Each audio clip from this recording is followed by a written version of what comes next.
그들이 곡식을 나귀에 싣고 그곳을 떠났더니 한 사람이 여관에서 나귀에게 먹이를 주려고 자루를 풀고 본즉 그 돈이 자루 아귀에 있는지라. 그가 그 형제에게 말하되 내 돈을 도로 넣었도다. 보라, 자루 속에 있도다. 이에 그들이 혼이 나서 떨며 서로 돌아보며 말하되 하나님이 어찌하여 이런 일을 우리에게 행하셨는가 하고. 네, 오늘은 창세기 42장 말씀으로 회복은 어디서 시작되는가라는 제목으로 오늘 말씀을 좀 나누도록 하겠습니다. 요즘 이렇게 베스트셀러에 오르는 소설들을 좀 읽어보면 이렇게 그 주인공들이 좀 멀쩡한 사람이 잘 없어요. 뭔가 어딘가 다 균열이 가 있습니다. 그런데 처음에는 그 균열이 잘 보이질 않아요. 왜냐하면 이제 먹고 사느라 바쁘고, 그리고 또 어떻게든 하루를 잘 버텨내느라 애쓰고 하다 보니까 자기 마음에 균열이 있는지를 이제 모르고 살아갑니다. 그런데 어느 날 이렇게 버틸 수 없는 갑자기 큰 일들이 닥쳐오면요, 그제서야 균열이 밖으로 확 드러나요. 그 주인공들이 거기서 대부분 무너집니다. 그러니까 마치 그런 것 같아요. 우리 집에 천정에 균열이 갔는데 장대비가 내리기 전에는 모르는 거예요. 비가 오고 나면 비가 막 새는 거죠. 그제서야 이제 알게 되는 거죠. 우리의 마음이 그런 것 같아요. 문제가 있어도 이렇게 덮어두고 우리가 좀 살아갑니다. 왜냐하면 아직은 살만하기 때문이에요. 아직은 견딜만 하니까 좀 덮어두고 괜찮겠지 하면서 이제 보내는 거예요. 그러다가 어느 순간 더 버틸 수 없는 시기가 옵니다. 뭐 예를 들면 건강이 무너지든지, 먹고 사는 직장에 큰 문제가 온다든지, 아니면 마음이 무너진다든지, 뭔가 현실에 아주 큰 산 앞에 딱 직면하잖아요. 그제서야 자기의 균열을 깨닫습니다. 그리고 그때부터 우리 안에 주님은 일하시기 시작합니다. 하나님이 이렇게 회복을 우리에게 주시는데요, 평안하거나 아주 잔잔할 때 주시는 게 아니고요, 우리 마음이 뒤흔들릴 때 하나님은 회복의 일을 시작하십니다. 오늘 창세기 42장의 내용이 딱 그렇습니다. 야곱의 가족들이 기근이 일어날 때까지는요, 그냥 문제없이 지나가는 것 같았어요. 그들 안에 죄의 문제가 있었고 상처가 있었고 그런 문제들이 다 쌓여 있는데도 불구하고 실제로 먹고 사는 문제가 문 앞에 딱 닥치기 전까지는 그냥 견딘 거예요. 형들은 요셉을 팔았죠. 그리고 그런 상황에서 아버지는 아직도 이제 요셉의 동생 베냐민을 엄청 이렇게 편애합니다. 그럼 다른 아들을 신뢰하지 못해요. 집안에 기근이 일어서 먹고 사는 게 문제가 생겼는데 아버지 말고는 아무도 나서지 않아요. 그러니까 형제들의 상태가 그런 상태예요. 그냥 그 안에 상처를 그대로, 죄의 문제를 그대로 가지고 있는 게 오늘 42장에 나오는 야곱의 가족들입니다. 하나님께서 기근을 그들에게 보내시고 이제 문제를 드러내시고 균열을 보여주시고 회복의 여정을 시작하십니다. 그게 오늘 42장의 전체적인 흐름이에요. 요셉의 경우는 우리가 지지난주에 살펴봤죠. 이제 선교주일 전주에 요셉의 이야기를 살펴봤는데 요셉이 낮아졌죠. 원치 않게 노예가 되고 원치 않게 죄수가 되면서 몸으로 낮아지니까요, 그냥 자기 비움이 저절로 일어난 거예요. 케노시스가 그 안에서 일어났죠. 그래서 자기 비움을 깨닫고 요셉은 회복의 길을 갔습니다. 문제는 누구죠? 형들이에요. 형들. 그 가족들, 남은 가족들, 그 자리에 그대로 남아있는 이 가족들, 그 가족들에게 하나님이 일하기 시작하십니다. 하나님께서 그 가족에게 회복의 길을 시작하세요. 창세기 42장 21절입니다. 그들이 서로 말하되 우리가 아우의 일로 말미암아 범죄하였도다. 회복의 길에서 형제들이 가장 먼저 느낀 게 있는데 뭐냐면요, 절망을 느낍니다. 그 회복의 길의 첫 번째예요. 절망이라고 말하는 것은 반대가 희망이죠. 희망이 사라진 거예요. 미래가 보이지 않는 거예요. 그걸 절망이라고 말을 해요. 그런 상태가 되면 보통 사람이 아무것도 할 수가 없습니다. 무너지는 거예요. 마음이 무너져서 아무것도 할 수 없는 상태가 절망이라고 우리가 말을 합니다. 요셉의 형들이 이 절망의 상태에 직면하게 돼요. 왜냐하면 42장의 전체적인 흐름에 어떤 내용이 있냐면 죽음이 그 안에 묻어 있습니다. 기근이 왔어요.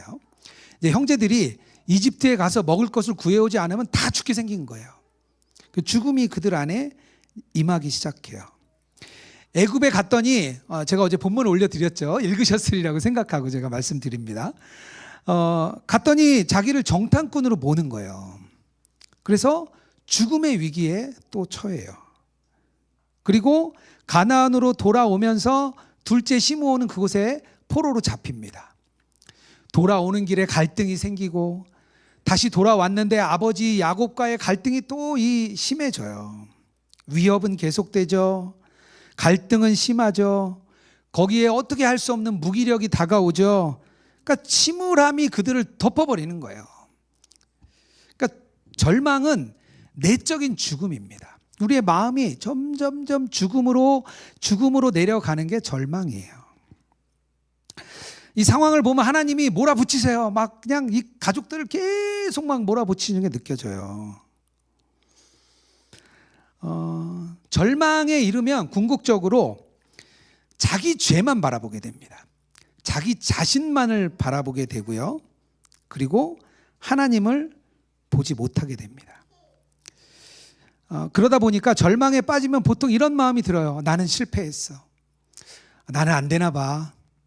내 인생은 끝났어. 난 여기까지야. 그 절망의 상태에 임하는 사람들의 마음이에요. 오늘 주님이 우리 요셉의 형들을 그런 상태로 막 계속 몰아붙이세요. 하나님이 꼭 이렇게까지 해야 되나? 왜 하나님은 도대체 이렇게 왜 절망까지 꼭 주시고 우리를 왜 이렇게 몰아붙입니까? 그 이유가 있어요. 왜냐하면 사람들에게는 마음에요, 영혼의 병이 있습니다. 누구나 다 마음에 병을 가지고 있어요. 어거스틴이라는 분이 영혼의 병을 이렇게 설명했어요. 우리는 무엇을 해야 하는지 알고 있으면서도 의지가 너무 약한 나머지 그것을 할 수 없습니다. 의지는 끊임없이 무언가를 선택하려고 하지만 결국 조금 더 낫다고 선택한 것은 예외 없이 안락하고 즐거운 일뿐입니다. 그러니까 영혼의 병은 이런 거예요. 마치 중독과 같아요.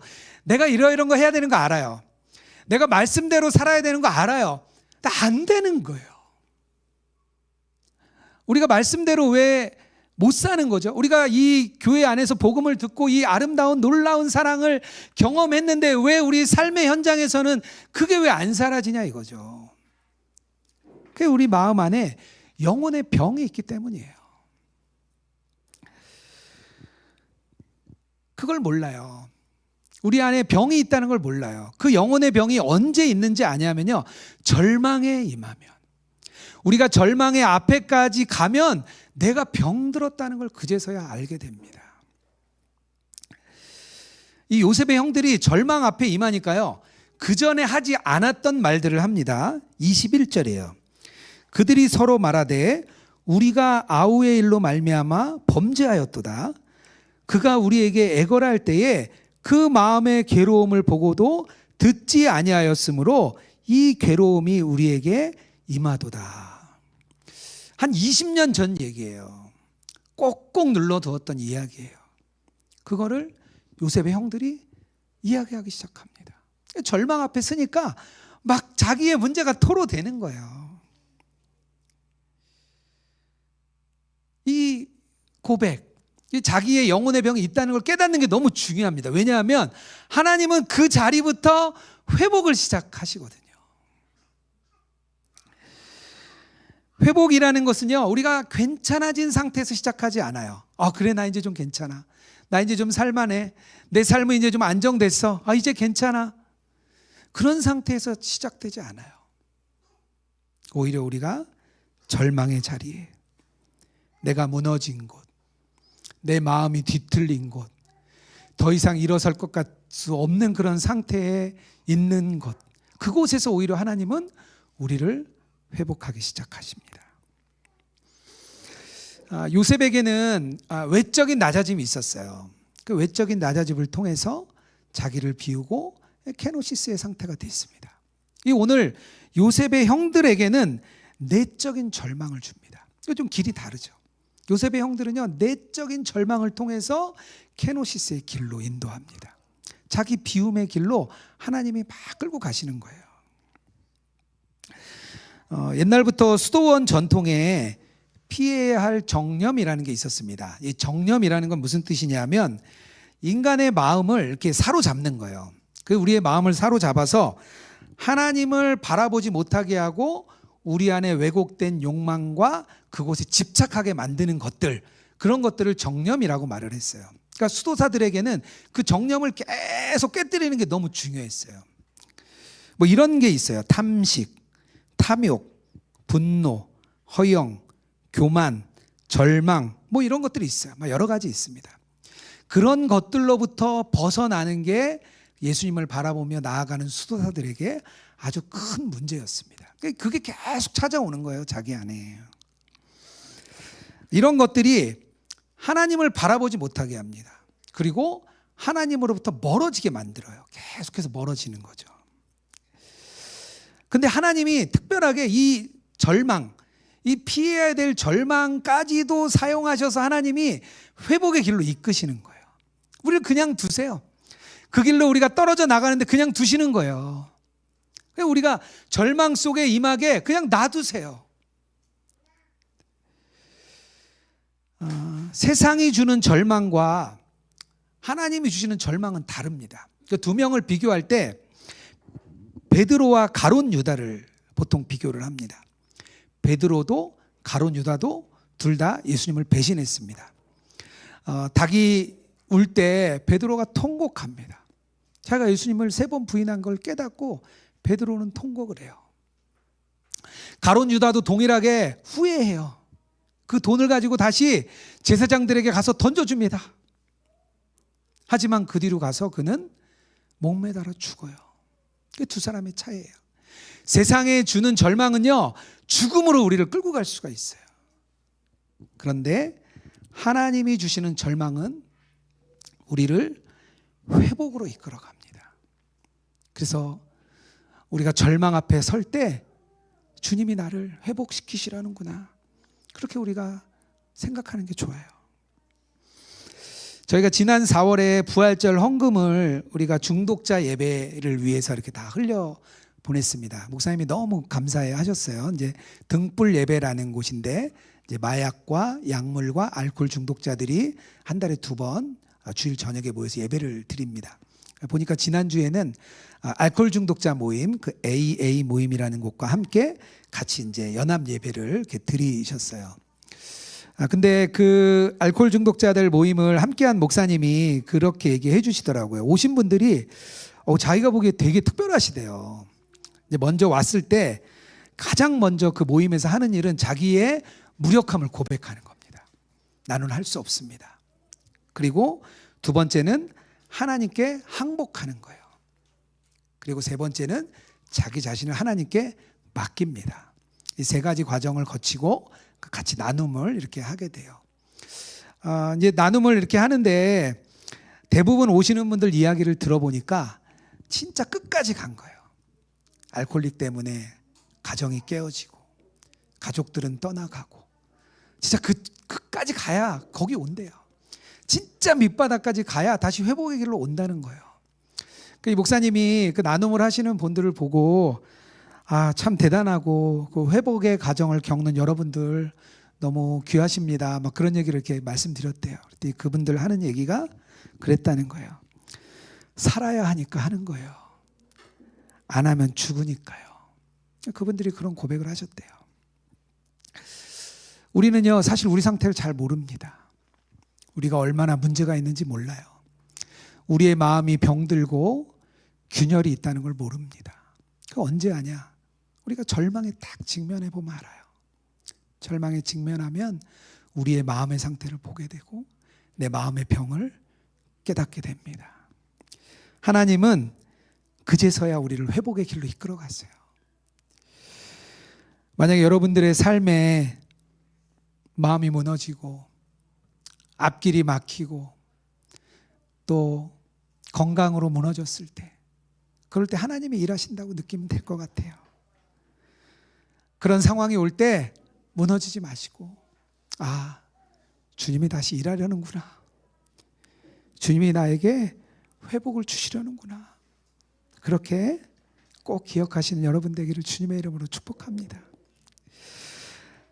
회복의 길이 사실 그걸로 끝나지 않습니다. 두 번째 길이 있는데요. 뭐냐면 하나님을 경외할 때 회복의 길이 열립니다. 18절 말씀이에요. 사흘 만에 요셉이 그들에게 이르되 나는 하나님을 경외하노니.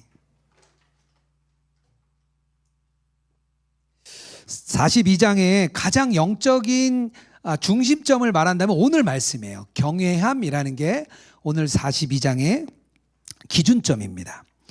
경외한다는 것은요, 뭐 두려워하다, 떨다, 그리고 뭐 경배하다, 뭐 그런 뜻이 있습니다. 그래서 경외함이라는 단어 자체가 되게 낯설어요. 낯선 단어예요. 우리에게 쉽게 다가오지 않는 그런 단어입니다. 그런데 경외한다는 것은 그냥 단순히 하나님을 두려워한다, 그걸로 끝나는 게 아니고요. 하나님이 너무 크신 분인 거 아는 거예요. 그리고 하나님이 너무 좋으신 분인 거 알아요. 그래서 우리가 그 앞에서 주님이 기뻐하시는 대로 살고 싶은 거예요. 그 마음이 경외하는 마음이에요. 다시 말하면 하나님이 너무 좋은 분인 걸 깨달아서 그분과 함께하고 싶어요. 근데 그분과 함께하려고 보니까 그분이 너무 거룩하시고 너무 빛나는 분인 거예요.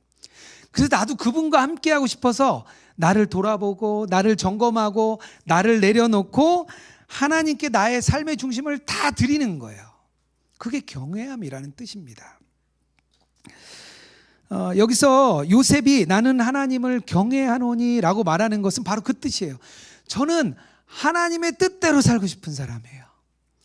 저는 하나님을 진짜로 사랑하고 경배하고요, 그분이 원하시는 대로 살고 싶은 그런 사람이에요 라고 말하는 게 경외함이에요. 근데 보통은 안 그렇죠. 보통 사람들은 내 기준대로 살고 싶어 합니다. 내가 가장 옳고 내가 가장 맞고 내가 원하는 대로 가고 싶은 게 우리의 마음이에요. 보통 사람은 그게 다 그렇습니다. 하나님을 경외하면요, 내 중심이 되었던 내 삶의 자리가 하나님 중심으로 바뀝니다. 내가 기준이었던 자리를 하나님 기준으로 바꿔내는 거예요. 그게 경외하는 사람의 마음이에요. 이 요셉이 가진 경외함이 형들에게 흘러갑니다. 자기가 먼저 고백했잖아요. 형들에게도 이 경외함이 흘러가요. 나중에 이제 형들이 돌아갑니다. 그런데 처음에는 정탐꾼으로 사로잡아서 3일을 가둡니다. 그리고 다시 돌려보내요. 곡식을 다 넣어서 보냈는데 요셉이 돈을 다시 넣어놓은 거예요. 그것을 하루가 지나서 알았습니다. 그들이 큰일 났어요. 지금 둘째 시므온은 잡혔고 지금 그냥 와도 모자랄 판에 돈까지 가져온 거예요. 큰일 났다. 그런 상황에서 그들이 오늘 28절의 고백을 드리는 겁니다. 그가 그 형제들에게 말하되 내 돈을 덜어 놓았도다. 보라, 자루 속에 있도다. 이에 그들이 혼이 나서 떨며 서로 돌아보며 말하되 하나님이 어찌하여 이런 일을 우리에게 행하셨는가. 형제들이 하나님을 언급하는 게 여기서 처음 나와요. 떨다라는 것이 바로 하나님을 경외하는 아주 기초적인 자세입니다. 형들에게 하나님을 경외하는 마음이 일어나기 시작했습니다. 절망에 이른 사람이요, 거기서 끝나면 죽어요. 절망은 절망으로 끝나요. 절망에 있는 사람은요, 빛으로 인도돼야 돼요. 하나님의 빛 아래서요, 나 안에 있는 이 절망을 다시 비춰봐야 돼요. 하나님의 빛으로 우리 절망을 다시 보잖아요. 그럼 다르게 보입니다. 그게 하나님의 시선이에요. 내가 어떤 존재인지 깨닫는 것에서 끝나면 안 되고요. 그렇다면 하나님은 나를 어떻게 보시지? 도대체 내가 이 절망 가운데 빠진 나를 하나님은 어떻게 보시지? 하나님의 시선으로 우리를 다시 보는 거예요. 그곳까지 나가야 돼요. 그곳까지 나가면 우리의 시선이 하나님을 경외하는 눈으로 바뀝니다. 하나님의 눈까지 나가는 거예요. 그러니까 절망에서 끝나지 않습니다. 왜냐하면 하나님은요, 모든 걸 다 계획하시는 분이에요. 하나님의 큰 그림 안에 우리가 있습니다. 그래서 어떤 신학자는요, 이 과정을 뭐라고 표현했냐면 가혹한 자비라고 표현을 했어요. 이 부서진 가족, 그렇지 않아도 문제가 많은 이 가족을 막 절망 속으로 막 밀어가는 거예요. 물론 그 안에 회복이 있죠. 회복의 길을 인도하시죠. 그런데 보기에 너무 가혹한 거예요. 그게 너무 안타까운 거예요. 그래서 그 과정을 가혹한 자비라고 불렀어요. 이 가혹한 자비의 끝판왕, 이 가혹한 자비의 끝이 어디냐면 십자가 사건입니다. 예수님이, 하나님께서 우리를 사랑하시니까 그 아들을 보내셨죠. 십자가에 달려 죽게 하셨잖아요. 그리고 다시 부활했어요. 물론 우리가 부활을 알죠. 생명도 알죠. 그런데 그게 너무 가혹한 거예요.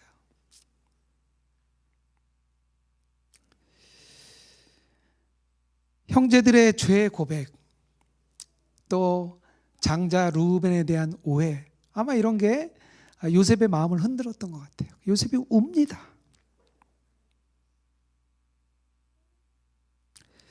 가혹한 자비죠. 그 와중에 변화가 일어나요. 형제들 안에 마음의 변화가 일어납니다. 조금씩 변화가 일어나요. 회복의 길을 주님이 계속 열어나가세요. 아직 다 바뀌진 않았어요. 그런데 그들 마음 안에 이 가혹한 자비를 통해서 마음이 열리고 하나님을 의식하기 시작합니다. 그게 이 가혹한 자비를 이끌어 가시는 하나님의 은혜예요. 고린도후서 7장 10절에 이렇게 말합니다. 하나님의 뜻대로 하는 근심은 후회할 것이 없는 구원에 이르게 하는 회개를 이루는 것이요 세상의 근심은 사망을 이루는 것이니라. 역대하 33장에 가면 므낫세라는 왕이 나옵니다. 므낫세 왕은 구약에 아주 유명한 선왕 3명을 뽑으라 그러면 그 중에 한 명에 꼭 들어가는 게 히스기야 왕이에요. 그 히스기야 왕의 아들입니다. 히스기야는 우상을 제거하고 성전을 청결케 하고 참 위대한 왕이었어요. 근데 그가 병들어 죽을 위기에 처했을 때 하나님께 기도했더니 하나님이 15년이라는 시간을 더 주셨습니다. 그때 낳은 아들이 므낫세예요. 하나님의 은혜 안에 낳은 아들이죠. 그런데 이 므낫세는 아버지와 정반대의 길을 걷습니다. 아버지가 헐어버렸던 그 이방 산당을 다시 세워요. 이방 산당을 다시 세울 뿐만 아니라 심지어는 하나님의 성전 안에까지 우상을 끌고 들어와 가지고요, 바알과 아세라를 섬깁니다. 그리고 온 민족이 우상에 빠지도록 만들어요. 나중에는 자기 아들도 몰록신에게 바칩니다. 그러니까 자기의 안녕과 번영을 위해서 자식도 죽이는 사람이에요. 그로 인해서 온 유대가 다 이방 신상에 절하고 완전 이방 신에게 빠져버려요. 모든 국민들이 다 그렇게 됩니다. 하나님의 백성이 완전 타락해 버린 거예요. 하나님이 화가 나셨어요. 므낫세를 그냥 두지 않으십니다. 아수르 나라를 쳐들어오게 해가지고요, 므낫세 왕을 붙잡아서 갑니다. 쇠사슬로 결박해서 그를 끌고 가요. 왕이었던 그가 포로가 된 거죠. 감옥에 갇혔어요. 그의 인생이 끝이 났습니다. 그렇게. 그런데 하나님이 참 마음이 넓으세요. 역대하 33장 12절에서 13절이에요. 그가 환난을 당하여 그의 하나님 여호와께 간구하고 그의 조상들의 하나님 앞에 크게 겸손하여 기도하였으므로 하나님이 그의 기도를 받으시며 그의 간구를 들으시사 그가 예루살렘에 돌아와서 다시 왕위에 앉게 하심에 므낫세가 그제서야 여호와께서 하나님이신 줄을 알았더라.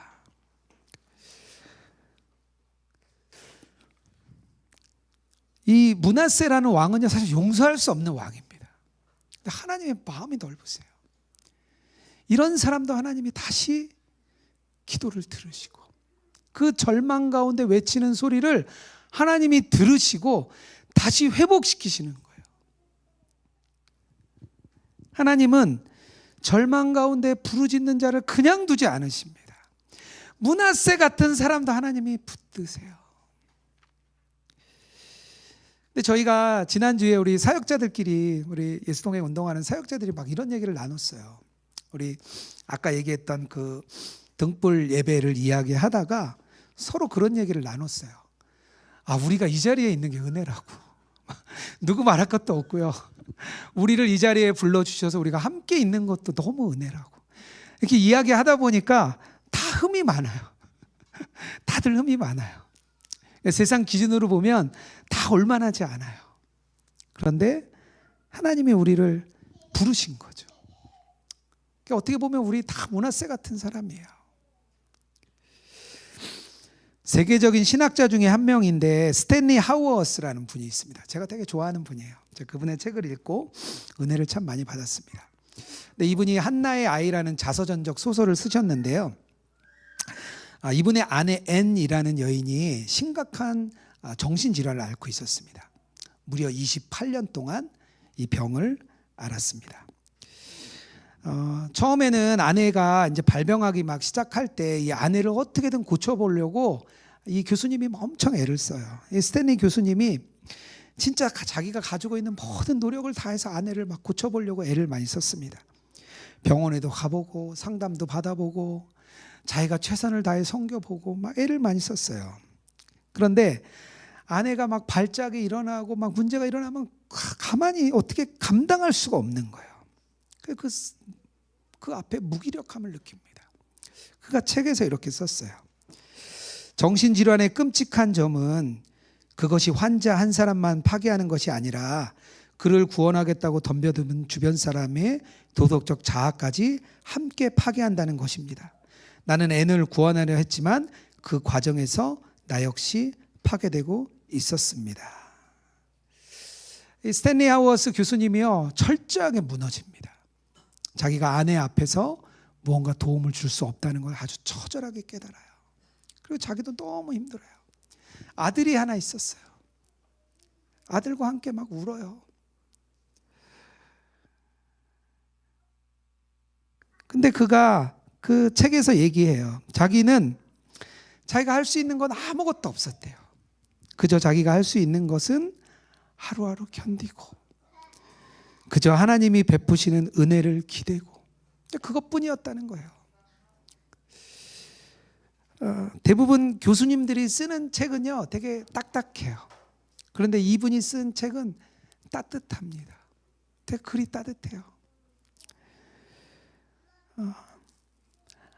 이 땅에 살아가는 나그네 된 하나님의 백성이라는 아젠다를 던집니다. 이 교수님이 우리는 다 이 땅에 살아가는 나그네입니다 라는 메시지를 던져요. 그게 많은 사람들에게 울림을 주고 회복을 줍니다. 그래, 이 땅에서 우린 나그네지. 우리가 이 땅에서 잘 살려고 사는 거 아니지. 우리 이 땅에서 나그네로 살아가는 그런 사람이야. 그런 고백들을 곳곳에서 일어나게 합니다. 그 과정 중에 이 교수님도 회복되고요, 다른 사람에게도 위로와 회복을 이렇게 줍니다. 저도 어제 일기에 이 내용을 썼어요. 여러 문제 앞에, 상황 앞에 다가서면 저도 꼭 이 고백을 드립니다. 그래, 나는 이 땅을 살아가는 하나님의 나그네 된 백성이지. 내가 여기서 무엇을 누리려고 했지? 그러면서 제 자신을 돌아봅니다. 절망이 세상의 근심으로 끝나면은요, 우리는 죽음이에요. 그런데 절망이 하나님을 경외하는 자리로 나아가면 우리에게 회복이 있습니다. 하나님은 그런 자리로 우리를 이끄시는 거예요. 우리를 거기까지 끌고 가시는 거예요. 절망의 자리로 끝내지 않으시고 우리를 회복의 자리로까지 이끄시는 것이 주님의 마음입니다. 오늘 그런 회복을 함께 경험하는 우리 로그인처치 모든 성도님 되기를 주님의 이름으로 축복합니다. 같이 오늘 찬양했으면 좋겠는데요. 오직 예수뿐이네 라는 찬양 우리 하나님께 올려드리고 우리의 예물도 하나님께 올려드리겠습니다.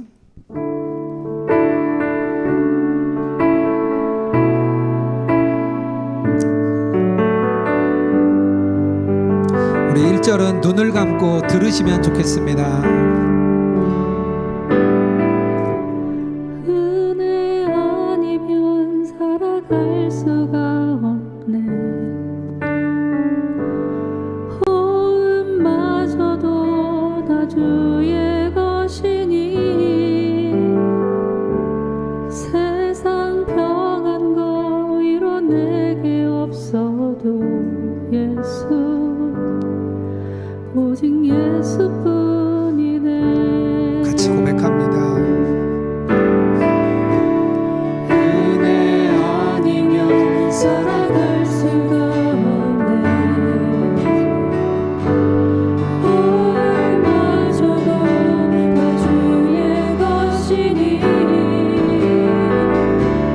세상 평안과 위로 내게 없어도 예수 오직 예수뿐. 은혜 아니면 살아갈 수가 없네. 은혜 아니면 살아갈 수가 없네. 호흡마저도 호흡마저도 다 주의 것이니 세상 평안과 세상 평안과 위로 내게 없어도 오직 예수뿐이네. 오직 예수뿐이네.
시간 두 가지 기도 제목으로 기도하기 원합니다.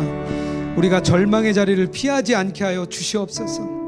그 자리에서 우리의 균열된 마음, 우리의 영혼의 병을 깨닫게 하시고, 그리고 우리를 회복의 길로 이끄시는 것에 아멘하며 나아가는 저희들 되게 하여 주시옵소서. 우리가 절망으로 끝나지 않고 크신 하나님, 영원하신 하나님, 모든 것을 다 하시는 하나님, 그 하나님을 경외하는 마음으로 나가기 원합니다. 우리 안에 회개와 회복의 길을 허락하여 주시옵소서.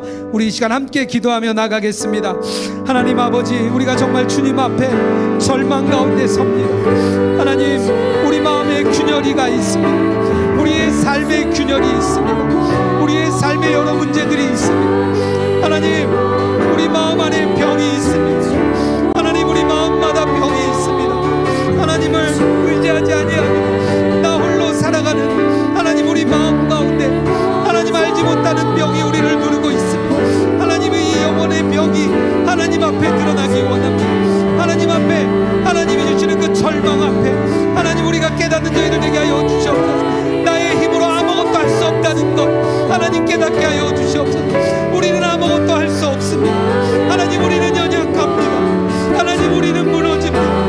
하나님, 우리는 죄의 문제로 무너집니다. 건강의 문제로 무너집니다. 삶의 문제로 무너집니다. 관계의 문제로 무너집니다. 하나님, 우리의 마음의 문제로 무너집니다. 하나님, 우리의 마음은 무너지고 무너집니다. 하나님, 우리의 마음이 무너짐으로 끝나지 않게 하시고 하나님을 경외함으로 나가는 저희들 되게 하여 주옵소서. 하나님을 바라보는 눈이 열리길 원합니다.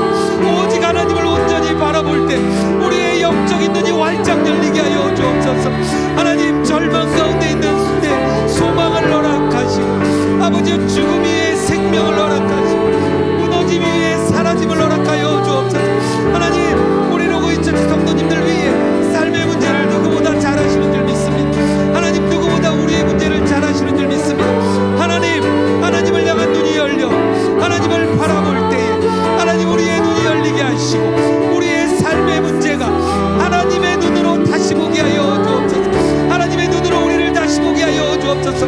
하나님, 우리 눈이 완전히 열려서 하나님을 바라보는 눈이 활짝 열려서 우리의 삶의 문제가 회복이 일어나길 원합니다. 하나님, 우리의 삶 안에 은혜가 일어나길 원합니다. 하나님, 우리 주변에 우리 가족들, 우리 형제들, 믿지 않는 동료들 너무나 많습니다. 삶의 절망 속에 있는 사람들 너무나 많습니다. 하나님, 그들에게 복음을 전하게 하시고 하나님, 우리 삶의 현장에서 보내주신 그 선교의 자리에 복음 전하는 삶 되기 원합니다. 하나님, 우리가 있는 자리가 하나님의 성전인 줄 믿습니다. 하나님, 우리가 그곳에서 주의 말씀을 전하고 알리며 살아가는 아름다운 아버지 삶이 우리 로고인처치 성도님들 곳곳에서 일어나게 하여 주옵소서. 하나님의 은혜가 온전히 임할 줄 믿습니다. 삶의 현장마다, 하나님 가족의 문제마다, 가족의 관계마다, 여러 일들마다 하나님 임하여 주시고 하나님의 놀라운 은혜의 손길이 우리를 덮고도 남을 수 있도록 하나님 인도하시고 역사하여 주옵소서. 그 길로 달려갑니다. 하나님, 우리가 함께 달려갑니다. 혼자 가지 아니하고 하나님, 이 로고인처치라는 한 교회가 함께 나아갑니다. 예수님만 바라보며 함께 나아가는 우리 성도님들 위해 주여 은혜를 더하소서. 은혜를 더하소서. 은혜를 더하소서. 하나님의 은혜를 더하소서. 하나님, 우리 마음에 병이 있고 마음의 균열이 있는데 우리가 모른 척하고 살아왔습니다. 괜찮겠지 하며 살아왔습니다. 그러다가 우리가 절망을 만납니다. 큰 문제 앞에 우리는 무너집니다. 우리가 어찌할 수 없는 상황 앞에 우리의 마음이 무너집니다. 그때 우리의 눈을 돌려 하나님을 경외함으로 나아가는 저희들 되게 하여 주시옵소서. 절망 속에서 하나님을 바라보는 눈이 활짝 열리게 하여 주시옵소서. 절망 가운데 주님과 동행함을 깨닫는 저희들 되게 하여 주시옵소서. 그 주님이 한 번도 우리를 떠나신 적 없고 우리와 늘 함께 하시며 우리를 이끌어 가심을 경험하는 저희들 되게 하여 주시옵소서. 하나님, 세상에 많은 영혼들이 절망 가운데 있습니다. 죽어가는 줄 모르고 죽어가는 많은 영혼들이 있습니다. 하나님, 우리를 삶의 현장에 보내셨으니 그곳에 보낸 귀한 부름을 받아 죽어가는 영혼들을 향하여 복음을 전하는 아름다운 삶 되게 하여 주시옵소서. 하나님, 우리 로그인처치 성도님들에게 주신 특별한 온라인상의 사명도 주님 우리가 붙들기 원합니다. 온라인상의 많은 영혼들을 향하여 주의 손을 내미는 아름다운 손이 되게 하여 주시옵소서. 하나님, 우리 빈손으로 오지 아니하고 예물 들고 왔습니다. 이 예물이 온라인상에 하나님 나라가 세워지는 데 사용되게 하여 주시옵소서. 절망 가운데 있는 영혼을 소생시키는 데 사용되게 하여 주시옵소서. 하나님, 이 예물이 온라인상에 아름다운 교회가 세워지는데 주님 사용하여 주시옵소서. 예물 드린 손길들 주님 축복합니다.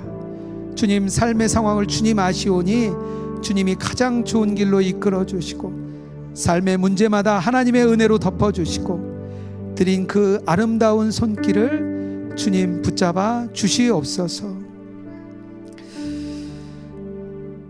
이제는 우리 주 예수 그리스도의 은혜와 하나님 아버지의 사랑과 성령의 교통하시고 동행하심이 절망 가운데 다시 하나님을 향하여 시선을 돌리며 하나님을 경외함으로 달려나가는 우리 로그인처치 모든 성도들과 또 온라인상의 주의 백성 위에 이제로부터 영원토록 함께 하시기를 축원하옵나이다.